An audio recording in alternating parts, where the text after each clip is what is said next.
Hello everyone, स्वागत है आपका आज के इस सेशन में और मैं हूं आपका नेट वाला भैया। हाँ जी, चलिए करते हैं आज की क्लास की शुरुआत। जी, लास्ट क्लास में हम लोगों ने वैदिक एजुकेशन को कंप्लीट करा था। आज जो हम लोग कंप्लीट करने वाले हैं सर वो है बुद्धिस्ट एजुकेशन, क्योंकि वैदिक पीरियड खत्म होने के बाद बुद्धिस्ट पीरियड की शुरुआत हुई थी। तो ज्यादा लेट ना करते हुए चलिए देखते हैं बुद्धिस्ट पीरियड, जो one of the finest period माना जाता है ना एंशिएंट हिस्ट्री का। वो आइए उसकी चर्चा करेंगे हायर एजुकेशन में। आइएगा जी, चलिए तो चलते हैं कहाँ क्लास और समझते हैं क्या होता है बुद्धिस्ट एजुकेशन। देखिए, बौद्ध धर्म जो है ना, बौद्ध धर्म की बात अगर करें, बुद्धिस्ट एजुकेशन की बात करें तो बुद्धा जी, आपको पता है इसके बारे में कि बुद्धिस्ट धर्म बुद्ध भगवान बुद्ध के नाम से फिर ये जो टीचिंग्स थी वो दी जाती थी। प्लस जो बुद्धिज्म है वो आत्मा सबको नहीं मानता है। जैसे वैदिक पीरियड में अगर आप बात करें तो वो आत्मा को फॉलो करते हैं, आत्मा को मानते हैं। वेद उपन्यास भगवत गीता वगैरह में ये आत्मा की चर्चा करी गई है, लेकिन वो बुद्धिस्ट एजुकेशन में ऐसे कुछ नहीं माना गया है कि आत्मा वगैरह कुछ होता नहीं है। तो आइए शुरू करते हैं किससे, बुद्धिस्ट एजुकेशन से। देखिएगा क्या कह रहा है, पहले समझिएगा। कह रहा है in during a time of Buddha in India, during the time of Buddha, Buddha के टाइम में there was a racial discrimination in the society. अब रेशियल डिस्क्रिमिनेशन क्या था कि सर चार वर्णों में बटा हुआ था। सर क्या क्या चार वर्णों में बटा हुआ था बताइएगा। पूरा समाज, पूरा सोसाइटी जो थी वो चार वर्ग में बटा हुआ था। कौन कौन सा सर? सर ब्राह्मण, क्षत्रिय, शूद्र और वैश्य, ये चार भाग में बटा हुआ था। और उसमें ब्राह्मण जो होते थे वो सबसे टॉप मोस्ट होते थे, जो पूजा पाठ वगैरह सब वेदों का ज्ञान देते थे। क्षत्रिय जो आपका क्या करते थे सर, वो लड़ाई झगड़ा के लिए होते थे। शूद्र द्वारपाल वगैरह, और वैश्य को सबसे नीचा समझा जाता था, निचली जाति का, ऐसा पहले था। ठीक है, अब आइए कह रहा है this discrimination was according to a profession of man. किसके अनुसार था? एक मैन के प्रोफेशन के हिसाब से, मतलब वो आदमी क्या काम कर रहा है उसके हिसाब से वो चीज विभाजित था, वो वर्ग विभाजित था। And according to the birth, और जन्म के अनुसार से, जिस फैमिली में जन्म हुआ उसके हिसाब से और प्रोफेशन के हिसाब से। ठीक है जी, कह रहा है in the society there were 4 division of man of whom Brahmin was superior. तो सोसाइटी में चार वर्ग में बटा हुआ था और उसमें से ब्राह्मण क्या थे? सबसे सुपीरियर थे। कह रहा है Brahmanism dominated the society and established their supremacy in the country. और ब्राह्मणिज्म जो था वो क्या था? वो सबसे डोमिनेट, सोसाइटी को डोमिनेट करके रखे थे। तुम यहाँ नहीं जा सकते, तुम वहां नहीं जा सकते, तुम ये तुम वो, ऐसे करके था। ठीक है ना। They enjoyed right for the religious training and education. वो अपने जो रिलीजियस ट्रेनिंग थे और एजुकेशन को वो एंजॉय कर रहे थे। But the other category of people deprived of their religious and educational right. तो और दूसरी कैटेगरी के जो लोग थे, जो ब्राह्मण के बाद जो लोग थे, ठीक है ना, वैश्य और शूद्र लोग, वो लोग क्या थे कि भाई साहब वो लोग हताश हो चुके थे, डिप्राइव्ड हो चुके थे, बोले थे ये वाहियात चीज हो रही है। कह रहा है at the time of 2 heretical doctrines in existence and priesthood got upper hand, and in this background a religious revolution started in ancient India 600 BC and new doctrine or system developed which is called Buddhist doctrine। तो बोला भाई साहब इससे परेशान हताश होके एक नई रिलीजियस रिवॉल्यूशन स्टार्टेड हुआ, और कब? 600 BC में। और वो जो रिलीजियस था सिस्टम था जो डेवलप किया गया उसको बुद्धिस्ट डॉक्ट्राइन कहा गया और बुद्धिस्ट फिलॉसफी कहा गया। तो ये बात तो बिल्कुल सही है कि आपके परेशानी, कोई भी चीज का एक समस्या होता है तो समस्या का समाधान निकलता ही निकलता है, चाहे वो लड़ाई करके निकले चाहे वो प्यार से निकले। तो जो चीज भाई ये लोग अत्याचार, हर जगह अत्याचार का मतलब उपाय है ना, तो ये जो रिलीजियस वेद से खत्म हुए तो कुछ लोग भटके भूले, और जिन लोगों को ये समझ में नहीं आया वो पूरे कौन कौन लोग थे? वो ये शूद्र और वैश्य लोग। तो ये लास्ट वाले लोग जो थे उनको मंदिर में जाने का अधिकार नहीं था, बहुत सारी चीजें नहीं थी, तो उस वजह से वो क्या करते थे, वो बुद्धिस्ट फिलॉसफी पे अपना आगे बढ़े। कह रहा है it is to be said that on the foundation of Buddhism a new and special education system originated in ancient India। हाँ, तो इसीलिए कहा जाता है कि जो बुद्धिज्म का फाउंडेशन है, नया एजुकेशन सिस्टम को ऑरिजिनेट किया एंशिएंट इंडिया में। एंशिएंट इंडिया का ये एक नया ही एजुकेशन सिस्टम था। कह रहा Buddhism made a tremendous movement which played a valuable role in the development of education. तो बिल्कुल बात सही है कि बुद्धिज्म का जब रोल था उसके बाद तक्षशिला, आपका आगे जो भी नालंदा, इन सब में उनकी पढ़ाई बहुत अच्छे तरीके से हुई इन एंशिएंट इंडिया और एंशिएंट बुद्धिस्ट वर्ल्ड। कह रहा Buddhism began with the life of Siddhartha Gautama a prince from small Shakya kingdoms. तो देखिए जो सिद्धार्थ गौतम थे, ठीक है ना, इनकी कहानी तो आपको पता ही है कि बुद्धिज्म भगवान बुद्ध कैसे बने। तो सिद्धार्थ गौतम थे, वो अपने बीवी बच्चों से मतलब उनको ज्ञान की प्राप्ति के लिए उन्होंने बीवी बच्चों को छोड़ दिया था और उसके बाद फिर वो एक बौद्ध ट्री के नीचे, ठीक है ना, तो उन्होंने अपनी सिद्धि ली और फिर आगे हम लोग डिटेल में पढ़ ही रहे हैं तो वो चीज कर लेते हैं। कह रहे हैं Buddhism mega the life of Siddharth Gautam. हाँ, तो वो गौतम से फिर भगवान बुद्ध बने। कह रहा brought up in the luxury and the prince abandoned his home and wandered forth as a religious beggar. तो बोल रहा है देखिए वो चूंकि राजकुमार थे तो एकदम लग्जरियस में उनका क्या हुआ था, जन्म हुआ था, प्रिंस थे वो, है ना, अपने घर में, और उन्होंने ये प्रतिज्ञा ली कि भाई अब रिलीजियस बेगर बनना है, searching for the meaning of the existence. और जो वो फिर खोजने लगे कि मैं क्यों एग्जिस्ट कर रहा हूं, मेरे एग्जिस्टेंस का मतलब क्या है।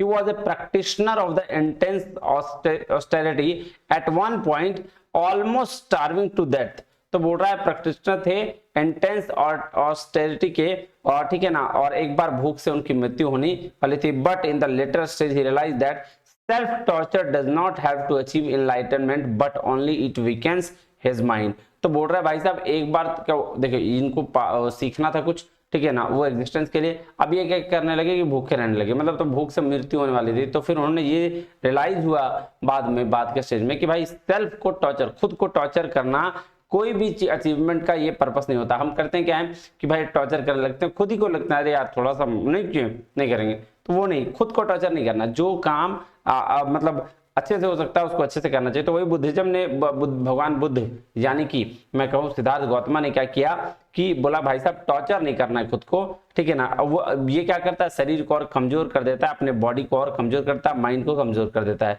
So he started some advance meditation techniques, और उसके बाद से उन्होंने कुछ एडवांस मेडिटेशन के टेक्निक्स को अपनाया। Eventually he became successful in his mission, और वो अपने इस मिशन में बहुत ही सक्सेसफुल हुए। It is said that the under a tree the forest of गया ही अचीव्ड एनलाइटनमेंट। तो बोल रहा है एक ट्री थे, कहाँ, गया बिहार में है ना, बिहार के गया में, इसलिए उनका वहां बौद्ध गया में लोग सब घूमने जाते हैं। तो बिहार के गया में उन्होंने अपना एनलाइटनमेंट को अचीव किया, उन्हें सिद्धि प्राप्त हुई। कह रहा है and finally he managed the 4 noble truth. 4 noble truth हैं, आगे हम पढ़ेंगे, दुख्य समुदा और निरोधगामिनी प्रतिबद्धता, और एक और है ना, निरोधा, ऐसा है। कह रहा और 4 नोबल ट्रूथ को उन्होंने क्या किया, फाइंड किया। कह रहा all of life is suffering, पहला था all of life is suffering, the cause of the suffering is desire. और देखो सबसे पहले life, all of the life is suffering, सारा लाइफ क्या है, सफर करना है, दुख का कारण है। और सारा दुख का जो कारण है, जो सफरिंग है, वो क्या है, इच्छा है। all the cause of the suffering is desire and the end of the desire leads to the end of suffering। और जो इच्छाएं हैं उसका खत्म करने का मतलब है कि आप अपने सफरिंग, जो आप सफर कर रहे हैं, उसका खात्मा कर देना। then the means to end desire is a path of discipline and meditation। और बोल रहे हैं कि अगर आपने डिजायर को खत्म कर लिया तो आप क्या कर गए, एक पाथ आप ले लेंगे, वो डिसिप्लिन और मेडिटेशन का होगा। तो सबसे पहले क्या किया, पहला desire, all of the life, पूरी लाइफ क्या है, सफरिंग है। दूसरा सफरिंग का कॉज क्या है, रीजन क्या है, वो डिजायर है। और जैसे ही आपने डिजायर, तीसरा में जिसने अपने डिजायर को खत्म कर लिया तो आपका सफरिंग भी खत्म हो जाएगा। और चौथा ट्रूथ ये है कि जब डिजायर के पथ पे आप खत्म कर लेते हैं डिजायर को, तो आपको खुद ही डिसिप्लिन और मेडिटेशन में आप आ जाते हैं, उसके पाथ पे आप आगे बढ़ जाते हैं। And after this enlightenment he is known as Buddha और ऑकन वन, ठीक है, जगाने वाला। तो इसके बाद ही उनको बुद्धा कहा जाने लगा। तो कह रहा है Gautam Buddha was born in the 563 BC in the republican clan of Shakyas Lumbini, Nepal near Kapilavastu. ध्यान से नोट करिएगा कहां इन्होंने बनवा, मैं आपको सब बता रहा हूं, मैं आपको पढ़ा रहा हूं, आप उसको नोट करते जाइए क्या क्या फ्रेंड्स। जैसे 4 नोबल ट्रूथ है, इसको लिख लीजिएगा। गौतम बुद्ध कब जन्म हुआ, 563 बीसी में, ये लिख लीजिएगा। कहां, लुम्बिनी नेपाल के कपिलवस्तु में, ये भी लिख लीजिएगा। His mother was a princess from Koliyan dynasty, तो ये भी लिख लीजिएगा। कोसालन डेंसिटी, तो ये लिख लीजिएगा। अब जो ये देखिए, ये थे भगवान बुद्ध और इनके ये अनुयायी, है ना। The core of Buddha's teaching, the main core था वो क्या था बुद्धा टीचिंग का, कंटेन्स 3 मेजर पॉइंट्स, क्या, डिसिप्लिन, मेडिटेशन एंड विजडम। ठीक है, कह रहा wisdom is the goal and deep meditation and और concentration is the crucial step and discipline is the method that helps one to achieve the deep meditation. तो वही same चीज है, 4 noble truth की बात कर रहा है। विजडम क्या था, गोल था, और डीप मेडिटेशन भी गोल था। कंसंट्रेशन एक क्रूशियल स्टेप है जहां, और डिसिप्लिन वो मेथड है जिसके तहत आप डीप मेडिटेशन को अचीव कर सकते हैं। तो ये तो सिंपल कोर टीचिंग था। General features of Buddhist education क्या क्या था, सिस्टम ऑफ एडमिशन, सिस्टम था, एम्स ऑफ एजुकेशन, करिकुलम थे, मेथड्स ऑफ टीचिंग था, टीचर पीपल रिलेशनशिप था, और वुमेन एजुकेशन। इसकी बात करनी है, ये फीचर्स थे, इन चीजों पर वो ध्यान दिया गया। अब आइए एक एक करके सामने समझते हैं। हाँ, अब आइए सिस्टम ऑफ एडमिशन सेरेमनी, देखिए कैसे एडमिशन होता था और कौन कौन सा सेरेमनी होता था, ये बात। तो एक पहला था प्रवजा सेरेमनी। प्रवजा सेरेमनी किसको बोलते थे, आइए देखते हैं। कह रहा Pabbajja was an accepted ceremony of Buddhist monasteries, Buddhist monasteries का ये क्या था, एक्सेप्टेड सेरेमनी था। Pabbajja means going out, Pabbajja का मतलब होता था गोइंग आउट, बाहर जाना। According to this ceremony the students after being admitted to monastery had to renounce all his world and family relationship. तो बोल रहा भाई साहब, जैसे इस सेरेमनी में आप जाते थे, एडमिट हो जाते थे, उसके बाद आपको रिनाउंस करना पड़ता था कि अपने बाहर को और फैमिली को, कि उसके रिलेशनशिप के बारे में। रिलेशनशिप मतलब बुद्धि के साथ का relationship. An individual belonging to any caste could be admitted to a monastery, monastery में कोई भी कास्ट एडमिट हो सकता था। इसी वजह से क्षुद्र और वैश्य के जो लोग थे, जहां उनको पूजा करने नहीं दिया जाता था, वो यहाँ एडमिट होते चले गए। इसमें धीरे धीरे इसमें इसका ये बढ़ता गया। And after being admitted he did not belong to any caste. After admission he had to change his all clothes and all old ways and the manners of living. तो बोल रहा है ये बात तो बिल्कुल सही है कि जो कोई भी कास्ट के लोग इसमें जा सकते थे, और जैसे ही इसमें आप एडमिट हो जाते थे तो यहाँ पे कोई कास्ट कोई चीज नहीं बचता था। और यहाँ पे फिर आपको आफ्टर एडमिशन आपको कपड़े चेंज करने पड़ते थे, अपना पुराना रवैया चेंज करना पड़ता था, रहने का तरीका चेंज करना पड़ता था। क्या for Pabbajja ceremony minimum age was 8 years, ये वेरी वेरी इंपॉर्टेंट है, लिख लीजिएगा। पवजा सेरेमनी का मिनिमम एज कितना था ज्वाइन करने का, 8 ईयर्स, 8 साल था। और Pabbajja ceremony the individual had to get his head full shaved. अब देखिए पवजा सेरेमनी जब होता था तो हर इंसान को, हर इंडिविजुअल को फुली शेव्ड होना पड़ता था। एंड पुट येलो क्लॉथ्स, और उसको पीले कपड़े पहनने पड़ते थे। कह रहा in this shape he was presented before the presiding भिक्षु। तो इस शेप में आने से पहले उसको प्रेजेंट किया जाता था भिक्षु के पास, और भिक्षु वो होता था जो आपको ये देता था, हेड, प्रेयर का हेड कराता था। कह रहा on the presentation of in this on presentation this individual would pray for the admission to the monastery। तो बोल रहा है इस प्रेजेंटेशन या प्रेजेंट होने के बाद, जो भिक्षु के सामने जो प्रेजेंट होता था येलो कपड़े पहनने के बाद, तो इंडिविजुअल फिर प्रे करता था, प्रार्थना करता था कि अब मॉन्स्ट्री में हमको एडमिशन दिया जाए। और उसके बाद on his prayer the head भिक्षु वुड एडमिनिस्टर 3 बेसिक एडवाइसेस। और जब ये प्रेयर उसका खत्म हो जाता था पर्टिकुलर इंसान, किसी एक इंडिविजुअल का, तो हेड भिक्षु उसको 3 बेसिक एडवाइस देते थे। क्या 3 बेसिक एडवाइस था, वेरी वेरी इंपॉर्टेंट, याद रखिएगा। I take refuge with Buddha, I take refuge with religion, I take refuge with the order। तो ये 3 आपको एडवाइसेस दिया जाता था कि इसको ध्यान में रखना है आपको। कह रहा था aspirants for admission used to pronounce these advices very distinctly. तो भाई साहब जैसे होता है ना ओथ दिलाना, उस तरीके से यहाँ भी उनको ओथ, ये 3 ओथ दिलाया जाता था। कह रहा then his admission was permitted, और इसके बाद इसका एडमिशन हो जाता था, परमिट हो जाता था। On being admitted the individual was called shramana. अब जैसे ही वो एडमिट होता था बौद्ध धर्म में, उसका एक नाम हो जाता था जिसको हम लोग शर्मन कहते हैं। क्या कहते हैं? शर्मन। हर इंडिविजुअल, पहले एक प्रोसेस क्या था? सिंपल था, वो आया, ठीक है, उसको सबमिट कर लिया गया, उसमें से सेविंग कराया गया, सेविंग करा के फिर आपको पीला कपड़ा पहना के फिर एक भिक्षु के सामने रखा गया। भिक्षु कौन था? उसका लीडर होता था, और उसका लीडर यानी कि जो हेड आपको शिक्षा देते हैं, वो उनके सामने 3 एडवाइस वो आपको देते थे और वो आपको रिपीट करना पड़ता था। जैसे आप रिपीट करते थे आप उसमें एडमिशन हो जाता था आपका परमिटेड, और जैसे ही आप एडमिशन परमिटेड आपको लोग शर्मन कहते थे, वो पर्टिकुलर बंदा जो एडमिट हो जाता था। बात समझ में? और शर्मन के लिए रूल क्या था? Rules for shramana, not to kill any living being. बिल्कुल सही बात है। पहला रूल था कि किसी को मारना नहीं भाई जिसके पास जान है। Not to accept anything given to him, बोल रहा है कुछ एक्सेप्ट नहीं करना है जो गिवन जिसको दिया जा रहा है। कह रहा है live free from the impurity of a corrective, एकदम इम्प्योरिटी ऑफ कैरेक्टर से एकदम फ्री रहना है। नॉट टू टेल लाई, झूठ नहीं बोलना है। Not to take food from the at improper time, improper time पे फूड नहीं लेना है। Not to use luxurious things को यूज नहीं करना। तो ये सरमन्स के रूल थे, इसको एक बार देख लीजिएगा। अब दूसरी सेरेमनी जो थी वो थी उपसंपदा, ये 20 साल के एज में थी, इसको भी लिख लीजिएगा, आगे लिखा होगा।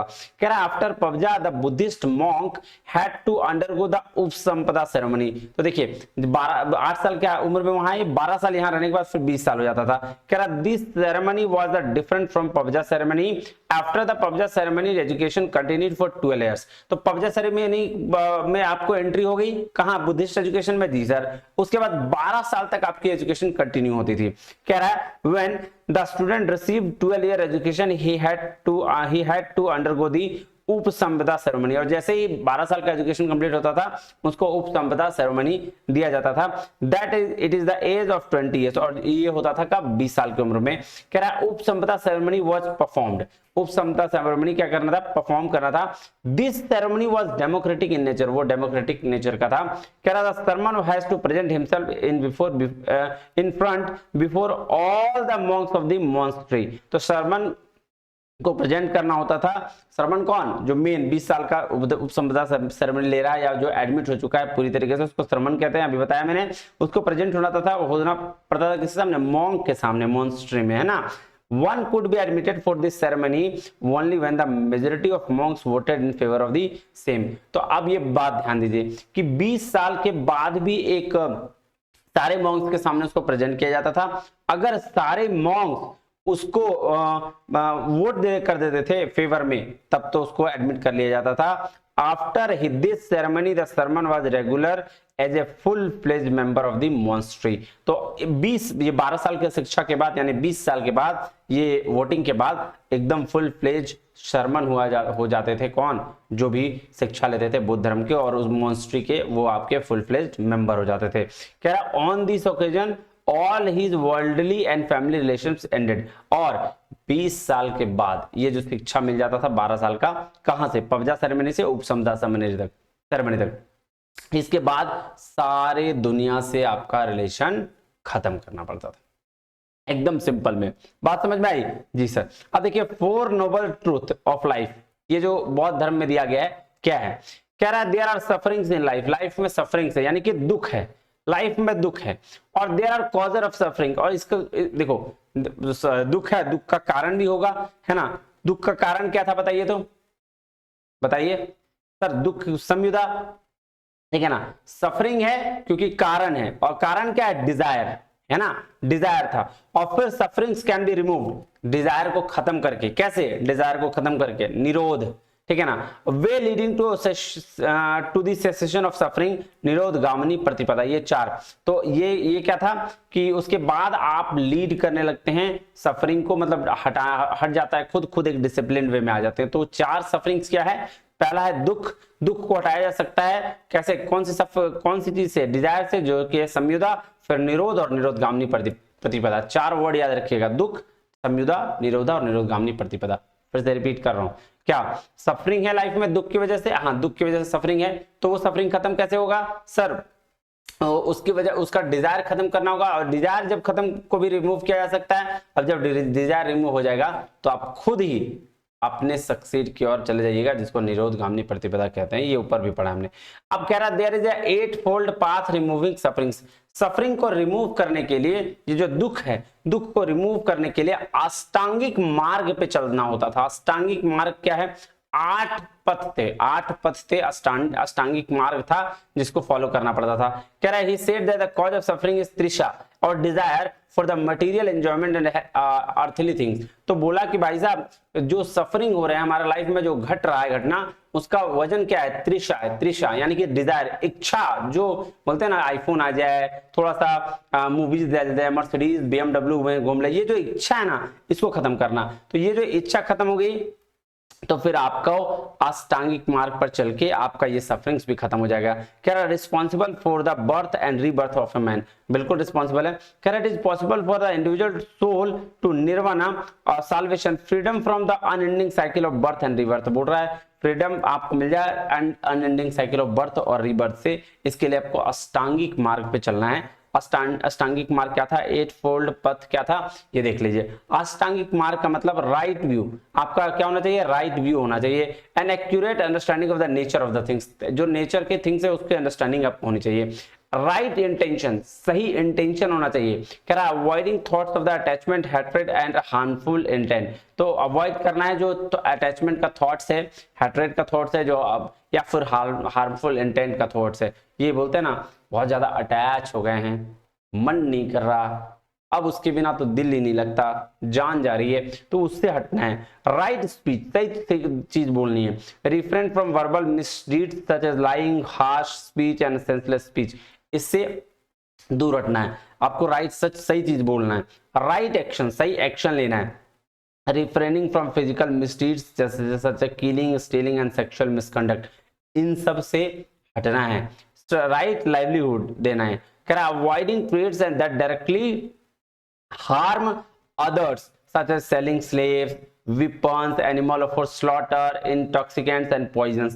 तो बोल रहा है सही जिंदगी जिए, राइट, चाहे वो डायरेक्टली इनडायरेक्टली हार्म नहीं करना है दूसरे को, चाहे वो आप स्लेव्स बेच लीजिए, वेपन्स बेच लीजिए, एनिमल्स मतलब बुच्चड़ खाना खोल लीजिए, है ना, ये सब काम नहीं करना है। फिर बोल रहा है राइट एफर्ट देना होगा। क्या? abandoning negative states of mind and sustaining positive state of mind, बिल्कुल सही। एफर्ट भी सही रास्ते में, आपको हमेशा सही पॉजिटिव सोचना होगा।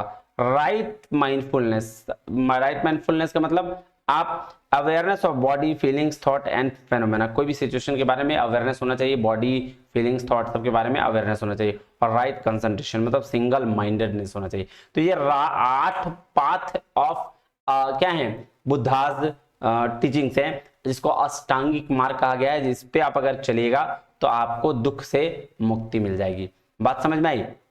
जी सर। आइए चलिए एम्स ऑफ एजुकेशन देखिएगा। एम्स ऑफ एजुकेशन में क्या क्या कहा गया है? कह रहा है सबसे पहले डेवलपमेंट ऑफ एजुकेशन होना चाहिए। चीफ मतलब जो था फॉर्मेशन ऑफ कैरेक्टर था, religious education, preparation for life, ठीक है ना, physical development, development of knowledge, ठीक है जी। उसके बाद क्या है? Education of social behaviour. ये 7 चीजें और भी है क्या? सॉरी और भी है। Preservation and development of human culture, vocational development and education of Buddhist religion. ये सारा का सारा चीज आपको देखना है। अब इसको एक बार पढ़ लीजिएगा, इसमें कुछ खास है नहीं, ये 8-10 चीज हैं जो आपके क्या हैं सर? एम्स है, पर्पस है इसका बुद्धास का, बस और कुछ नहीं है। करिकुलम, अब ये देखिए, ये जो मेन है करिकुलम में क्या क्या था? कह रहा है करिकुलम में the curriculum of the Buddhist Monks included the subject matter content in 3 पिताकास। 3 पिताकास थे, 3 पिताकास क्या था? धम्म पिताका, विनय पिताका और अभिधर्म पिता, अभिधम्म हो गया धर्म, अभिधर्म पिताका है, ठीक है, 3 पिताका है। तो इसकी चर्चा करनी है। ये 3 पिताकास थे जो करिकुलम थे किसके? बुद्धिस्ट के।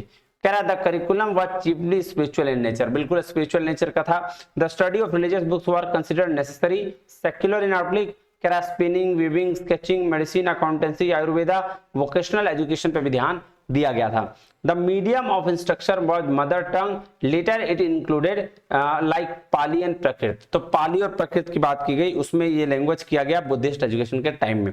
बात समझ में आई? जी सर। चलिए, प्राइमरी एजुकेशन की बात की गई, imparted in the smaller monasteries, monasteries जो छोटे छोटे मोनेस्ट्रीज थे वहां पे knowledge of 3 R, reading writing and arithmetic, ये इसकी नॉलेज दी गई प्राइमरी एजुकेशन में। बेसिक रिलीजन इंस्ट्रक्शन और नेचर स्टडी की बात की गई प्राइमरी एजुकेशन में। ये बात ध्यान रखिएगा कि बुद्धिस्ट के प्राइमरी एजुकेशन में 3 R की बात की गई है, बेसिक रिलीजन इंस्ट्रक्शन और नेचर स्टडी की बात की गई है। हायर एजुकेशन में इंपॉर्टेंस ऑन स्पिरिचुअल ट्रेनिंग, जो इंपॉर्टेंस दिया गया स्पिरिचुअल ट्रेनिंग पे, comprised of the religious teaching पे, फिलोसफी पे, इकोनॉमिक्स पे और मेडिसिन पे, इस पे ध्यान दिया गया हायर एजुकेशन में। कह रहा है most important centre learning in India जो थे, ये बात ध्यान रखिए, बुद्धिस्ट एजुकेशन को पढ़ाने जाने वाले मोस्ट इंपॉर्टेंट जो लर्निंग एजुकेशन थे इंडिया में वो कौन थे? तक्षशिला में पढ़ाया गया, नालंदा पढ़ाया गया, विक्रमशिला और वल्लभी, ये चारों जगह में बुद्धिस्ट एजुकेशन को अच्छे से पढ़ाया गया। बात समझ में आई? जी सर। अब आ जाइए बुद्धिस्ट काउंसिल की बात करते हैं कि कितने काउंसिल थे बुद्धिस्ट में, बुद्धिस्ट एजुकेशन में। तो फर्स्ट काउंसिल जो हुई थी काउंसलिंग, वो कहां हुआ था? क्या है? Conducted under the patronage of king Ajatashatru of Haryana का डेंसिटी, है ना। तो हरियाणा का डेंसिटी में आप पहली बार कंडक्ट हुआ था किंग अजात शत्रु के टाइम में, first Buddhist council. Very very very important, इसको लिख लीजिएगा। कह रहा है the council was established in order to arrive the consensus on how teachings of Buddha could be spread further. तो बोल रहा है काउंसिल एस्टेब्लिश क्यों किया गया? कोई कॉन्सेंसस पे आया कि टीचिंग ऑफ बुद्धा कैसे फर्दर स्प्रेड किया जाए, इसके लिए काउंसिल बैठाया गया, है ना। It was held in 483 BC just Buddha's demise। कह रहा है it was held by Satpani caves, Satparna Guha in Rajgriha, यहाँ पे हुआ था। कहाँ हुआ था? पहला राजगृह बिहार में, याद रखिएगा, सतपनी केव में, है ना। Very very important. The monk who presided over the first council was Mahakashyap. Mahakashyap था जो पहली बार कोई बुद्धिस्ट को लेकर ये हुआ था, क्या बोलते हैं, काउंसिल किया था, क्योंकि अब बुद्धा का समापन मतलब डिमाइस हो गया था बुद्धा 483 में, ये में, है ना। कह रहा है the main objective was to preserve Buddha teachings. ठीक है, कौन था? प्रिजर्व करना था बुद्धा। इसका पर्पस क्या था? जो काउंसिल हुआ था उसका पर्पस क्या था?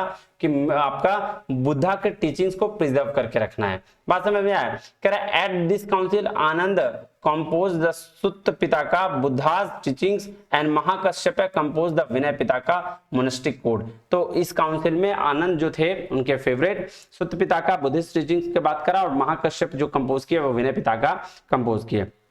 तो फर्स्ट काउंसिल में इतनी सारी चीजें थी। सेकंड काउंसिल जो हुआ, बैठक, काउंसिल बैठक, है ना, conducted under the patronage of king Kalasoka of Sisunga dynasty, है ना। किसमें? सिसुंगा, हाँ Sisunaga, sorry Sisunaga dynasty. Sisunaga dynasty क्या होता है? तो ये सर एक किंग कालासोक के पैटर्नेज में इसको किया गया था। बात समझ में आया? जी सर। कह रहा है it was held in 383 BC 100 years after the Buddha's death. Buddha death के 100 साल बाद ये आपका एक काउंसिल किया गया था। It was held in at Vaishali. कहां हुआ था? वैशाली में हुआ था। सभा कमी प्रिसाइड ओवर द काउंसिल, है ना। The main objective was to discuss the 10 disputed points under the Vinaya Pitaka. तो जो 10 विनय पिताका में 10 डिस्प्यूटेड पॉइंट्स थे उसको डिस्कस करने के लिए ये काउंसिल किया गया। The first major split happened here, two groups that would later evolve into the Theravada और महायाना। थेरावदा और महायाना, यहां से दो ग्रुप बट गए। The first group was called Thera meaning elder in Pali and they wanted to preserve the teachings of Buddha in the original spirit. तो जो थेरा वाले लोग थे, देखो यहां से ना ये इस जगह से सेकंड बुद्धिस्ट काउंसिल से दो पार्ट में बुद्धिस्ट एजुकेशन बट गया, पहला थेरावादा और दूसरा महायाना। तो थेरावादा जो था वो बुद्धिस्ट के ओरिजिनल स्पिरिट को रखना चाहते थे and the other group called Mahasanghika great community interpreted the Buddha's teachings more liberally. तो बोल रहा है जो बुद्धा की टीचिंग को इन्होंने लिबरल तरीके से, बहुत सही तरीके से प्रिजर्व किया और बढ़ाया, है ना। तो ये दो पार्ट में बट गए थे। अब चलिए थर्ड काउंसिल्स देखते हैं कि थर्ड काउंसिल में क्या बैठक हुई थी। तो थर्ड काउंसिल कंडक्ट किया गया, conduct under the patronage of emperor Ashoka of Maurya dynasty. Maurya dynasty में इसको क्या किया गया? पैटर्नेज रखा गया, है ना। सॉरी क्या बोलते हैं, कंडक्ट किया गया। उसका it was held in 250 BC at Pataliputra. Very very important है, कहां से पूछ दे क्वेश्चन पता नहीं, तो ये बात वेरी वेरी इंपॉर्टेंट है।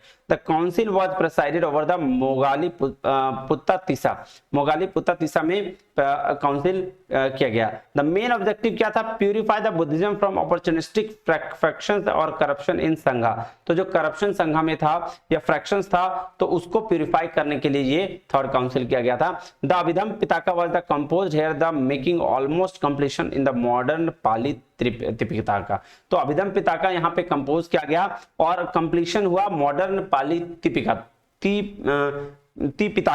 का। Buddhist missionaries were sent to the countries, sent to other country. अच्छा, बुद्धिस्ट के जो मिशनरीज थे वो अदर कंट्री में शिक्षा देने गए। And Buddhist preached by emperor Ashoka was Hinayana. तो Buddhist preached by Ashoka emperor के द्वारा जो प्रीच दिया गया उसको हिनायन कहा गया। फोर्थ बुद्धिस्ट काउंसिल में क्या क्या चीज हुआ, ये बात ध्यान दीजिएगा। कह रहा है conducted under the patronage of king Kanishka of cushion dynasty. मैं आपको बता रहा हूं कहां किसके पैटर्नेज में हुआ, ठीक है, किसके काल में हुआ, ये इसको याद करिएगा, वेरी वेरी इंपॉर्टेंट है। क्या पर्पस था और किसने कराया, ठीक है, ये देखिएगा। It was held in 72 AD at Kundalvana in Kashmir, Kashmir हुआ था। वासुमित्रा एंड अश्वघोष presided over this council. Vasumitra और अश्वघोष इनको देखा। All deliberations were conducted in Sanskrit, सारा डिलिब्रेशन जो भी बोला गया वो संस्कृत में बोला गया। Here Abhidhamma text were translated from Prakrit to Sanskrit, जो अभिधम्म पिताका था उसका प्राकृत से संस्कृत में टेक्स्ट किया गया। This council resulted the division of Buddhism into two sectors, namely Mahayana a great vehicle and Hinayana the lesser vehicle. अब देखो यहाँ फोर्थ बुद्धिस्ट काउंसिल जो हुआ, यहाँ भी अभिधम्म पिताका जो था उसको फिर दो भाग में बांट दिया गया, महायाना और हिनायाना। महायाना जो ग्रेटर वैकिल, जो बड़ा वैकिल था, और लेसर वैकिल को हिनायाना बोला गया। Mahayana sect believe in idol worship, rituals and bodhisattvas and they regarded the Buddhas as a god। तो महायाना जो लोग थे वो बिलीव किए कि इनकी पूजा करें, रिचुअल्स पे ध्यान दे, बोधि सत्वदास पे ध्यान दे, और बुद्धा को भगवान इन्होंने मान लिया। और Hinayana continued the original teachings the practices of Buddha. तो जो हिनायाना के जो लोग थे वो आपको मेन एजुकेशन जो जिन्होंने बुद्ध ने दिया था उनको उस प्रैक्टिस पे ये मान के चले। महायाना के लोग जो थे वो बुद्ध की पूजा भी करने लगे, लेकिन बुद्धिज्म पूजा पे तो बिलीव नहीं करते थे। खैर दे adhere to the scriptures when the written in Pali while the Mahayana includes Sanskrit scriptures as well।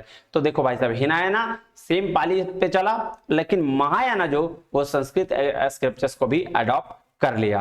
कह रहा there was a fifth and sixth Buddhist council but they are not recognised out of the location and took place in Burma. तो देखिए पांचवा और छठा भी council हुआ है, लेकिन वो चूंकि बर्मा में हुआ था इस वजह से इसको रिकॉग्नाइज नहीं मिला। बट हम तो पढ़ेंगे, हमारा तो पढ़ने का काम है, क्योंकि ये तो आएगा। कह रहा it was presided by Theravada monks in Mandalay Burma in 1871 during the rule king Mindon. कब आया था जी? बर्मा में 1871 में मंडले में, ठीक है, थेरावदा मॉन्क्स के द्वारा किया गया था, जो सबसे पहला वाला था, याद है फर्स्ट काउंसिल में हुआ था। यहाँ पे भी दो बट के गए थे ना, थेरावदा और एक रियल वाला, ठीक है। तो कह रहा है it is not as a fifth council in Burmese tradition, Burmese tradition में फिफ्थ काउंसिल हुआ था। इसका ऑब्जेक्टिव था रिसाइट करना ऑल टीचिंग्स ऑफ बुद्धा और एग्जामिन करना whether any of them have been altered, distorted और नेग्लेक्टेड। तो यहाँ 24 मॉन्क्स अटेंड किए थे इसको। 3 एल्डर्स वर्नेबल महाथेरा और जगरा भीष्म, ठीक है ना, द वर्नेबल नरीदा भीड़ क्या नाम है यार, वर्नेबल महाथेरा, सुमंगला लक्ष्मी, है ना, ये 3 लोग थे जो 3 बड़े थे और बाकी 2400 मॉन्क्स थे। The council lasted 5 months, 5 months में लास्ट हुआ। The entire recitation captured in the marble slabs about 729 of them, 729 को मार्बल के स्लैब में लिखा गया। All the slab were housed in beautiful miniature Pitaka pagodas. It is located at the ground of King Mindan's Kuthau Pagoda at the foot of Mandale Hill। तो ये कहाँ located है sir? King मिंडम कुठोडाउ में, pagoda में, ठीक है। ये कहाँ है भाई? ये आपका फॉरेन में। सिक्स्थ बुद्धिस्ट काउंसिल क्यों हुआ था ये ध्यान दीजिएगा। The sixth council was called as Kaba Aye Yangon, Yangon में हुआ था। कहाँ हुआ था? यंगून में। फॉर्मली रंगून था, अब यंगून हो गया। इन 1954 83 years after the fifth का fifth one was held in Mandalay. तो जो पांचवा हुआ उसके 83 साल बाद छठा भी हुआ, और it was sponsored by the Burmese government led by the then prime minister honourable U Nu. तो ये भाई साहब इसके बाद बर्मीज गवर्नमेंट ने इसको कराया था। He authorised the construction of the Mahapasana Guha and the great cave and the artificial cave very much like India Saptaparni Guha. India Saptaparni Guha जो ये था ना बिहार में, वैसा ही सेम केव बनाने की कोशिश करी गई। कहां? The first Buddhist council has been held upon at the completion council met on 17 May 1901। तो ये बात जब लास्ट वाला काउंसिल हुआ उसमें ये डिसाइड किया गया कि एक आर्टिफिशियल केव बनाया जाएगा, एकदम कैसा सप्तपानी गुफा जैसा, जो बिहार में है। कह रहा है as in the case of preceding councils its first objective was affirm and preserve the genuine Dhamma and Vinaya. तो प्रीसीडिंग काउंसिल में देखा गया कि फर्स्ट ऑब्जेक्टिव क्या है? धम्म और विनय को लेकर चलना। It was the unique insofar monks who took the part in the came of 8 countries and the traditional recitation Buddhist scripture took 2 years and 3 Pitakas and it's called literature and scripts were painstakingly examined and their differences noted down, necessary correction made it and the versions were collated। तो ये basic चीजें कि traditional को अपनाया, Buddhist का scripture को माना गया, त्रिपिताकास जो थे वो बुद्धिस्ट के स्क्रिप्चर माने गए। चलिए अब वुमेन एजुकेशन पे बिल्कुल ध्यान नहीं दिया गया था। यहाँ की बात करें, थोड़ा सा वीडियो लंबा होगा बट आपको बुद्धिस्ट से एक भी क्वेश्चन नहीं छूटेगा, इसकी गारंटी दे रहा हूं मैं। वुमेन एजुकेशन में क्या है कि लॉर्ड बुद्धा रिगार्ड की सोर्स ऑफ ऑल रिवील्स का बोले कि वुमेन को अगर आप एजुकेशन ले रहे तो वो सारी बुराई का जड़ है ना। Lord Buddha has regard them as a source of all evil, सारी बुराई उसी की वजह से होती है। कह रहा है not to admit the monasteries, women को नहीं यहाँ पे लेना है, लेकिन due to the insistence of here dear people Ananda Buddha has permitted about 500 monks bhikshunis को 500 वुमेन को परमिशन दिया आनंद के कहने पर। कह रहा है strict rule was enforced for women monks and separate monastic schools were set up in Silbhatrika and Prabhu Devi and Vinayaka were the famous those in the poets and writers। तो ये तीन फेमस थे poet writers थे उस समय, थी और 500 Monks को लिया गया, लेकिन वुमेन एजुकेशन में एडमिशन पहले नहीं था। कह रहा sister of emperor Ashoka Sanghamitra travel to Ceylon to spread the Buddhist religion. तो जो अशोका की जो बहन थी है ना संघमित्रा, वो ट्रेवल की सीलोन टू बुद्धिस्ट एजुकेशन को बढ़ाने के लिए। यहाँ रोल ऑफ टीचर क्या था? कह रहा है during Buddhist period the place of teacher in the scheme of education was very important and according to the Sutras literature आचार्य में भी according to the unfitted description a number of people who would have live and at this house for a minimum period of 12 years। तो 12 देखो teacher का role यही था कि 12 साल के लिए उसको रखना, उसको शिक्षा देना, बस बात खत्म। कह रहा है the progress son peoples was only factor determined by continence apprenticeship. ठीक है, तो ये तो बात हमने पढ़ लिया है ऑलरेडी आई थिंक, है ना, कि शिक्षा वाला क्या काम था, बेसिक काम यही था कि देखिए ये भिक्षुज वर द टीचर, भिक्षुज टीचर हुआ करते थे, फादर सन की तरह रिलेशन हुआ करता था, है ना, बस यही काम करता। 12 साल उनको शिक्षा देना पड़ता था, उसके बाद वो उपसंपदा सेरेमनी कर देते थे उसका। चलिए वोकेशनल एजुकेशन भी था, है ना, इसमें वाज नॉट इग्नोर नहीं किया गया था, वोकेशनल एजुकेशन को भी ध्यान में रखा गया था। बात है, एक बार आप इसको देख लीजिएगा और इसमें कुछ नहीं है। चलिए अब जो है मेन यहाँ ये बुद्धिज्म लिटरेचर, 3 तरह का लिटरेचर था। सुत पिता का जिसको बुद्धास सेइंग्स कहते हैं, विनय पिता का मोनास्टिक कोड बोलते हैं, और अभिधम पिता का रिलीजियस डिस्कोर्स ऑफ बुद्धा बोलते हैं।